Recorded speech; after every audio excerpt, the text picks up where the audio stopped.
So, let's spill the tea. Who am I kidding? I have no tea to spill. I just have water to spill. Hi, my name's Casey and I'm from Kentucky. I'm actually from a small town in Kentucky that doesn't have any stoplights within the town. So it's a super small town. I'm in Johnson City, Tennessee now, where I attend pharmacy school. A couple of you asked how my life is in pharmacy school and where I'm at on my track. So I'm currently in my second semester of my second year. So when May comes around, I'll be halfway done, and then I'll have 2 more years left and I will have my PharmD. So that's kind of where I got the name KC PharmD. My real name is spelled K-A-C-E-Y, but ever since I was a child we have shortened it down to KC. We just thought it was super cool that you could say my name with just those 2 letters, and those 2 letters actually being contained in my name as well. And then the whole PharmD thing just kind of came with it as I got into pharmacy school, and KC PharmD just kind of clicked. A lot of you have asked about how my life is in pharmacy school. To say the least, pharmacy school it's hard, it's tough, but it's also fun, and it's going to be so worth it. Anything in life that's worth it is going to be tough. I study literally every day, but it's kind of like a full-time job. Okay, let's get down to business. I am wearing ankline earrings. My necklace is actually my great-grandmother's. She was born in the 20s, so I would say she had to have bought this back in the 50s or 60s. Sometimes it doesn't necessarily match what I'm wearing, but I love to wear it, and I love thinking that she's always with me. So if it doesn't match what I'm wearing, sometimes I'll just tuck it under the neck of whatever shirt I'm wearing. This ring is Pandora. I can't remember the name of it. This ring is also Pandora. And then this is my mom's spoon ring. It's made out of a spoon. Okay, it'd be cool if it focused.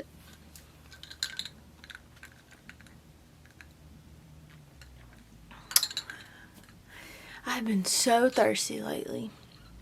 A lot of you asked me about cooking, like cooking basics, some recipes that I use, cooking tips, cooking for beginners, stuff like that. So if you all would be interested, I would love to do a video or more than one where I video and show you all how I make certain recipes, maybe choose a couple of my favorites and tell you where I got those. I've always loved to cook. It runs in my family back to the generations that I have been able to experience. My great-grandmother, the one that I told you about this necklace, her and my grandmother and my mom, so it's all on my maternal side and their maternal side, have always cooked, and growing up I was around it all the time.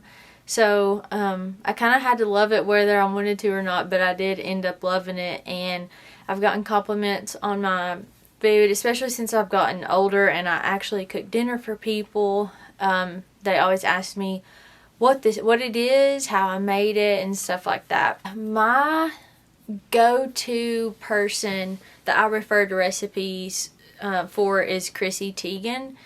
That's probably my go-to cookware as well. I also like how in her cookbook it's not just cookie cutter. You have to do steps 1, 2, and 3, and you have to use X, Y, and Z ingredients. She puts a twist on things, but she's always like, if you don't like this fish, you can try it with this, or this. If you don't prefer pecans, try it with almonds.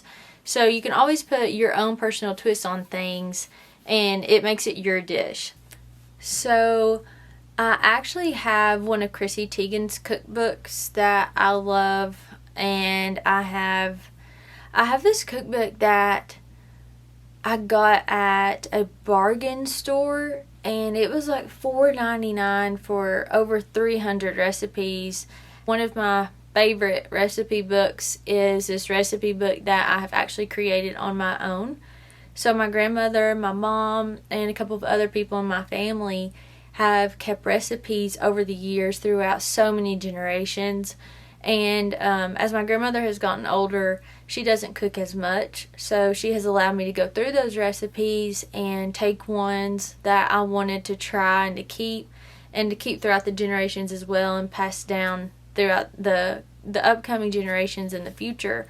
So what I did was I gathered all kinds of different recipes. I've got, most of them are sweets because I like to bake, but I've got main dish foods, I've got appetizers, I've got, like I said, sweets. And what's unique about it is most of it's handwritten, so I get to keep recipes that my great-grandmother has written, that my great-aunt who lives in Hawaii now, that I haven't seen since I think I was 11. I have some of her recipes, I have my mom's, I have my grandmother's on both sides of my family. But it's really sweet and sentimental to me that I have that recipe book, and I can go through and I can think about, now I'm making memories for myself with these same recipes that made memories back in the 1920s when my great-grandmother was living.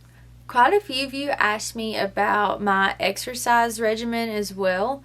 So as I've already talked about, pharmacy school is hard and it's really time consuming, but I have gotten involved with the gym more because I have found that when I go to the gym, I really feel better about myself, and it motivates me to do better in school. So although it may take 1.5 or 2 hours away from studying, I feel more motivated afterwards, so I get more out of my study time anyways. If I had to pick, I would say my favorite exercise is the leg press, the one where you lay down and you put your feet on the platform and then you add your weight, and then the leg press comes down and it's your responsibility to push it up. As far as like pre-workout and creatine, protein, stuff like that, I don't really do any of that. But I do have someone that does, and if y'all have any questions about what they use, they would be more than willing to tell you. I do find that on certain days I start getting fatigued at the end of the workout, so I have thought about considering pre-workout, and if I do start that, I'll let you all know. I'll let you know how it goes. It's not that I necessarily want to feel like hyper and stuff going into the gym. I just don't want to get fatigued by the end of the workout. Sometimes if we work out, especially if it's late, I don't feel like eating anything afterwards, but I know that my muscles are starving, so I need to give them something. So I will make a protein shake, and I will tag the protein that I use in the comments, and it's vanilla. So you can literally make almost any flavor with that, but I usually go for chocolate, banana, peanut butter, vanilla protein shake, and at least I'm giving my muscles something after that workout. Okay, quite a few people also asked about my hair. So I've been going through the same hairdresser for 10 years now. If that tells you anything about how good he is, his name's Jeffrey Kersey, and he owns his own salon called Hot Mess Salon back home. I'll try to tag his Facebook profile here so you guys can see it. If you're ever in the area, please go see him. If you're not, sorry about your luck, because Jeffrey is literally so good. My hair, I'm wearing 19-inch Bellamy weft, and they're sewn in, and they last a year. So about every 6 weeks or so, I go and get those moved up, because as my hair grows out, the Bellamy weft grows out with it. But what Jeffrey did was he knew what color hair I wanted to have up here, and he knew what color hair that Bellamy had. Jeffrey matched my hair with the available Bellamy, and he did so good. I feel like it blends so well. If you all want me to do another video where I talk about taking care of my Bellamy and go into more detail about that, I would be more than happy to do that, because Bellamy has literally changed my life. I have such thin hair, it's ridiculous. So one of the main reasons I went for Bellamy was because I wanted thicker hair, not necessarily longer hair. I can grow my hair out, it's just super thin. So it gives me that thickness that I wanted. It styles so pretty. It's so easy to wash and dry. But again, if you all want to see that, I'll be more than happy to share my my Bellamy experience with you. Overall, whether I have Bellamy or not, I think it's really important that you don't excessively wash your hair because you're actually drying out your hair. If you can, at least go every other day without washing your hair. And if you are a stickler for washing your hair every day, it's going to take a little while for your hair to get used to you not washing it all the time. I try to wash mine no more than twice a week, so usually every 3 to 4 days, sometimes longer depending on how bad I sweat in the gym or whatever. I also try not to put a lot of heat on my hair. With Bellamy extensions, you have to dry your hair. If I didn't have these extensions, I would let my hair air dry all the time. And then I don't put heat on it, whether that's straightener, curling iron, or a crimper. I try not to put heat on my hair unless I have to. So if I'm going to class, I don't need to curl my hair for class. But because I do go so long without washing my hair, if I do style it that first day after washing it, then it usually holds pretty well for 2 to 3 days, so I don't have to put heat on it those days. So with makeup that you all asked me about, I am definitely going to do more videos on how I do makeup and the products I use and things like that. But for now, I would recommend practice. I am no makeup artist, but the makeup that I have learned how to do is because I've practiced and I've watched videos. I can share some of my favorite YouTubers and some of the people that I have learned some of my main makeup techniques from in the comments. Like I said, you can watch video after video, and if you don't practice, you're not going to get that hands-on learning and learn how to do your makeup like they do in the videos.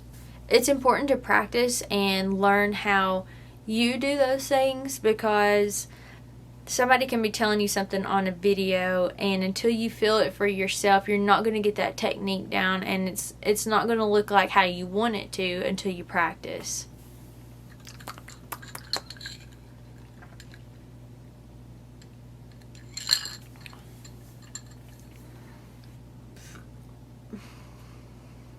Excuse me. My go-to makeup brand is definitely Charlotte Tilbury. Today I went to the library for a couple of hours. I didn't want to put too much makeup on. I'm wearing Charlotte Tilbury's Flawless Filter, and I'm also wearing Charlotte Tilbury's contour. I'm wearing her blush. I'm wearing her highlighter, her eyeshadow, and her mascara. If I want a little bit of pop of color on my lips, I'll just get a red lipstick. Mary Kay has a really good red lipstick, and I'll just like pat that on my lips, and then I will put on Fawn lip gloss. Fawn is a lip gloss brand that is branded by a girl actually from close to my hometown, basically where my mom lives now, and it is the best lip gloss. I'm not wearing any right now, unfortunately, because her sales went through the roof during Christmas and she was out of stock, so I haven't been back home to get my new Fawn lip gloss, and it's red shade, so I'm super excited. I hope that the pigment is so well that I don't have to dab on the Mary Kay lipstick, because I love lip gloss, and my favorite used to be Bath & Body Works until they stopped carrying lip gloss. Lip gloss kind of went out when Kylie Jenner came out with her matte lip kit, but then I think it came back in. Katie's lip gloss is the best. I'll tag that down in the comments as well. But back to Charlotte Tilbury. If I had to pick one brand, it would be her. Her pigment of her eyeshadow is, let me tell you, it's perfect. No eyeshadow falls on your face. And then her Hollywood Flawless Filter is such a pretty base for your foundation. Sometimes if I don't want to wear foundation, I would just put on that Flawless filter, pat it in with my beauty blender, and then your face is Gucci, as you can see. This is not Gucci. This is a top from a boutique here in Johnson City. It's called Aslan Hope. I'll just briefly talk about skincare.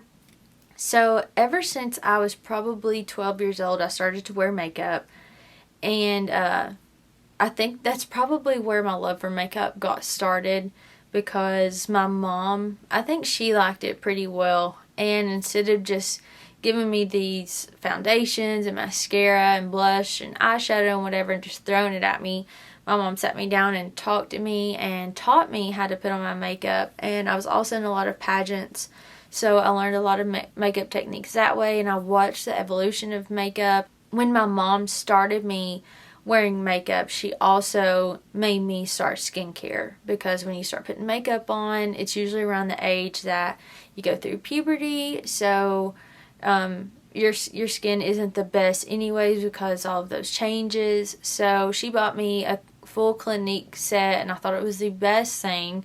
I loved coming home and taking my makeup off and using the Clinique face wash, and I can't even remember what else was in that. But ever since I started wearing makeup, I was also really adamant about my skincare routine as well.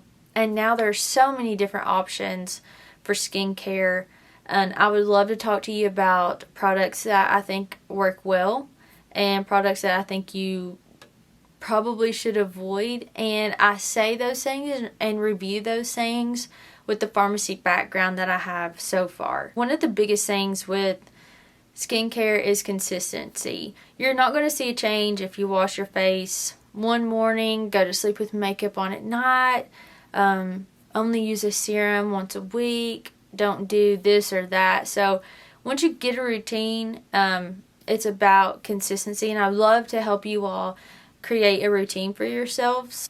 So my routine is, in the mornings I wash my face.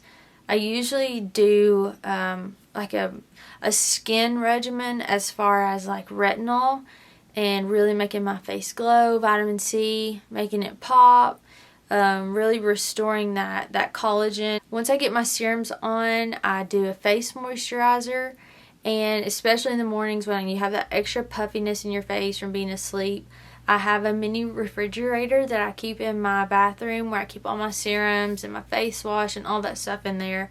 I also keep my jade roller in there, so where it's super cold, and I run that over my face before I put my moisturizer on.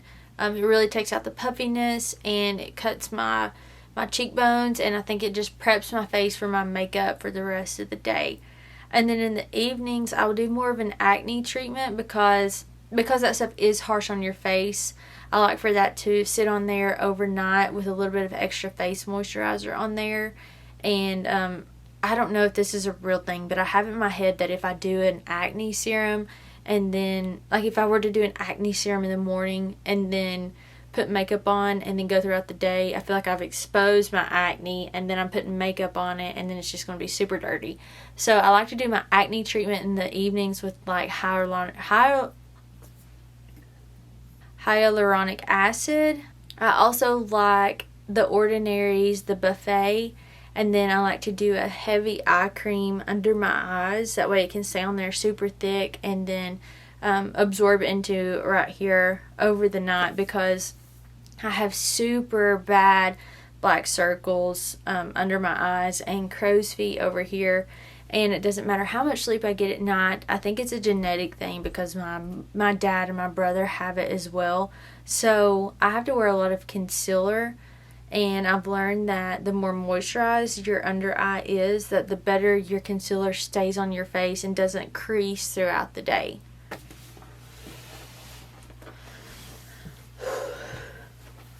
Let me announce the winner of my very first giveaway. I'm so excited because I know how it feels to enter into a giveaway, and you do all these steps that these influencers tell you to do on Instagram, and then you never get it, and you're like, did somebody even win? So I'm so excited to give away a $50 Visa gift card to Emily Archer. We actually had a total of like 52, I think, participants, and of those 52, Emily has won the gift card, and I really appreciate all of you all entering into the giveaway. You all really matter to me, and I know that this social media platform that I'm trying to take forward would not be anywhere without you all. So I wanted to show you all my appreciation with a giveaway. And you can definitely look forward to more giveaways in the future. I'm really looking forward to hopefully giving away some skincare products and some makeup products. You all seemed really interested in cooking and some of the recipes and stuff I do. So maybe giving away some cooking supplies, some recipe books, and other things like that. Okay, I could literally talk for hours when we have like mock interviews and stuff like that in school. I always get feedback that's like, you should stop talking so much, let your patient talk, and I'm like, okay. So, for now, I hope you all enjoyed my first video. This is completely new to me, and I'm so excited to go on this journey with you all. I couldn't do it without you. But for now, stay classy and stay cute, and I'll see you on the flip. Bye. Bye. Please like this video, subscribe to my channel, and follow me on Instagram. See you on the flippity flip.